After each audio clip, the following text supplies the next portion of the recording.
என்ன இது ரசம் இது மாதிரி இடம் இல்லை.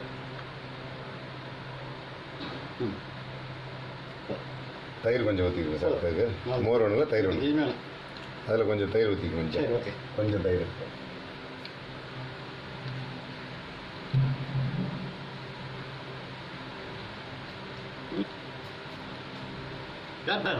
கொடுக்க சார். தக்காளி வாங்கிட்டு வந்துடும் சொல்லிட்டு போனல சார்.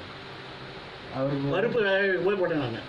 ஓ ஆமாம், 4 கிலோ சாம்பாருக்கு ரசம் சேர்த்து வாரி ஊற்றி பாருங்க. ரசத்தை வாரி சாப்பிடுங்க.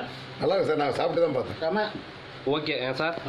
Cheese sir. Okay sir, okay sir. இந்த 2% நல்லா பண்ணுறாங்க. கூட்டு நல்லா இருக்கா சார்? கூட்டு சூப்பராக இருக்குது. அதான் சொன்னேன் 6 கிலோ போட்டு நல்லா இருக்காது. என்ன கேட்டாரு 6 கிலோவா? 6 கிலோவா? ஏன் இத்தனை வாட்டி கேட்குறேன்னு புரியல. ஆமாம் அப்படின்ற. அப்போ நல்லா இருக்குது. தோசை சாப்பிட்டு பாருங்க சார். நீங்கள் 1 கிலோ போட்டு நல்லா இருக்குது. சார் நான் கொடுக்குறது 1 கிலோ. 6 நாள் சார். சார் சொல்லணும் சொல்லிக்கலாம் சார். இது வந்து புளி எலுமிச்சங்காய் வச்ச ஊறுகாய் சார். சூப்பர். சாப்பிடுவாங்க சார். நான் இன்னைக்கு கேசரி பண்ணலான்னு நினச்சேன். சரி.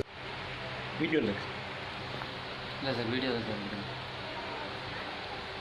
இன்னைக்கு இந்த தப்பை வந்து சூப்பராக கோஸ் பொரியல், கோஸ் காரக்கறி அண்ட் பாசிப்பருப்பு கூட்டு சூப்பராக இருந்துச்சு. அதுவும் 6 கிலோ போட்டு பருப்பு போட்டு செஞ்சோம். ரொம்ப நல்லா இருந்துச்சு. அது பேர் தென்னரசு. தென்னரசு சூப்பராக செஞ்சவள.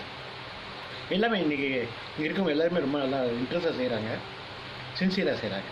ஸோ அதில் ஒன்று Thennarasu. Thank you sir. Okay okay. Super super. வாங்க, கண்டிப்பாக வாங்க, கண்டிப்பாக வாங்க.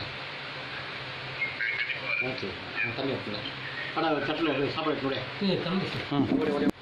ஃபோட்டோ பிடிக்கணுமா? இல்லை எடுத்துருக்கேன்.